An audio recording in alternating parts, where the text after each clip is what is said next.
Hello, everyone. My name is Catherine Fallis, founder of Planet Grape Wine Review.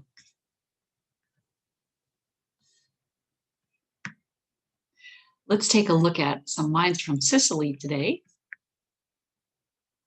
and in particular, from Duca di Salaparuta. And this is a group that is also includes Corvo, which was the first wine of Sicily I ever tasted, going way, way back when I worked with Kevin Straley at Windows on the World, and I was discovering the entire world of wine. And I found Corvo in a little store in my neighborhood in Little Italy, and it was something like $6 a bottle. I could afford it, and I felt so, I don't know, savvy because I was onto something. And also the company has Florio Marsala under its umbrella, a brand that I worked with quite often when I taught the Italian intensive at the CIA in Napa Valley. So very familiar with those products as well. But today we're going to talk about a couple of wines from their Duca di Salaparuta line. And so as you can see from the map of Italy here, we go all the way down south to where kind of that high-heeled stiletto Prada boot is kicking a football, and that football is. So it's the largest Mediterranean island. And here we are a little bit more of a close-up, so you can see some of the major cities and towns and the airport on the blue map on the left. And on the right is the Duca di Salaparuta vineyard area map for the wines that we're tasting today.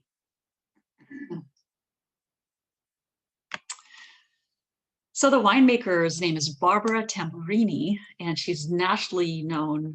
She consults with quite a few projects, and she likes to fly high as she did as the 5th woman in the world, something I know something about, to climb aboard an MB339, the amazing jet plane of the tricolor arrows of the Italian national aerobatic team. She also won the Giacomo Takis Award, which is considered the Italian Oscars of wine. In 2019, there she is holding her award. As far as the grapes we're going to be looking at today, Grillo is a white grape, and it's very important as one of the few white grapes for Marsala production. So having Florio in the portfolio gives Duca di Salaparuta some of the best Grillo grapes grown. And in fact, the one that we're going to look at today is actually one of the better ones that I've ever had. Nerello Mascalese is the grape. Sorry, there's a little typo there. Mascalese is the grape of the wines of Etna, so from the volcano terraces.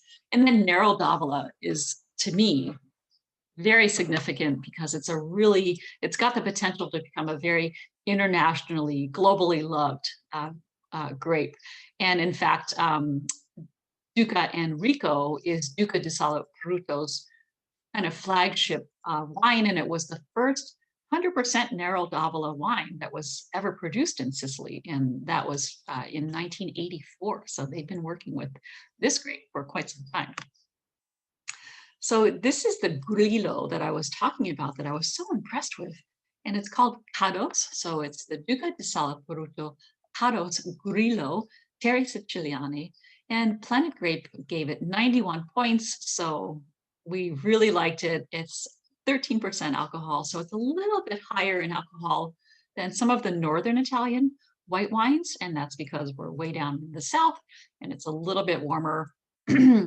And so you get slightly riper, but not really fruity. It's really crisp, racy, and dry.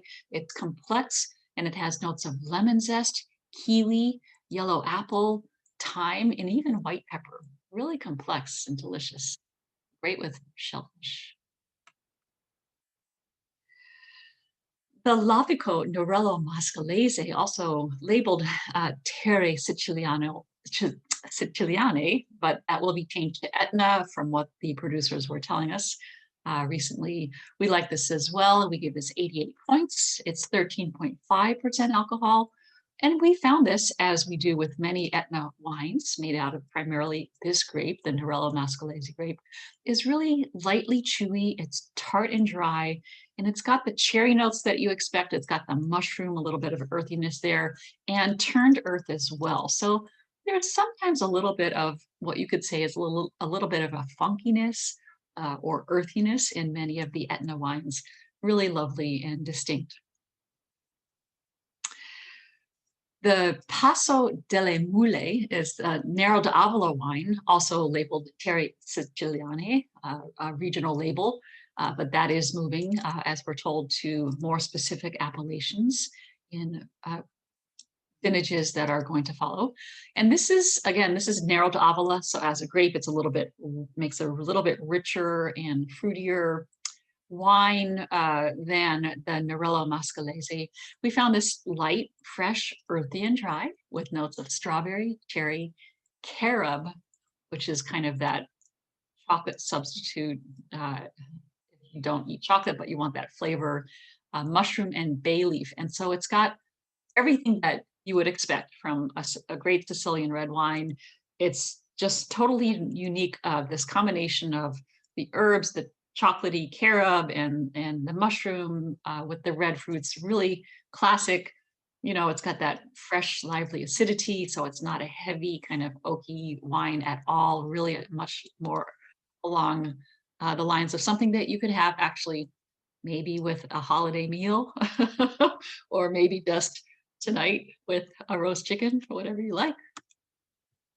And then Duca di Salaparuta also produces a lovely Triscale Nero d'Avola Merlot blend. And this is really interesting for many folks who are familiar maybe with Merlot, because you get a chance to blend in, you know, this familiar grape with the local grape there from Sicily. So it's mid-weight, it's finely chewy, it's got a little bit of that kind of grippiness, still really fresh and dry with notes of raspberry, cherry, blueberry, pink rose, and fennel seed. Really delicious. A little bit heavier, it's 14% alcohol, and maybe a slightly more mainstream. So something that, you know, if you want to stay a little bit in the safe zone with Merlot on the label, but you want to try a Sicilian wine, maybe this is the one for you.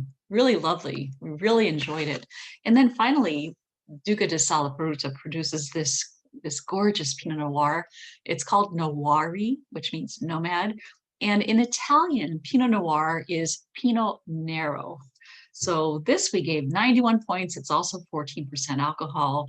And it's very finely textured. It's very fresh. It's got the classic Pinot Noir notes of cranberry, cherry, the classic Italian notes of red licorice, and some white rose, a little white floral note, and a little bit of almond crisp or almond wafer. Really lovely nuttiness there as well to round it out. Delicious with anything with mushrooms, really anything, a pizza, a risotto, mushrooms on top of your protein or plant-based meal. Really delicious and long-lasting. We really hope you enjoyed our Planet Grape video. Please like this video, comment, ask questions, and subscribe to our channel. All right, we'll see you the next time. Ciao.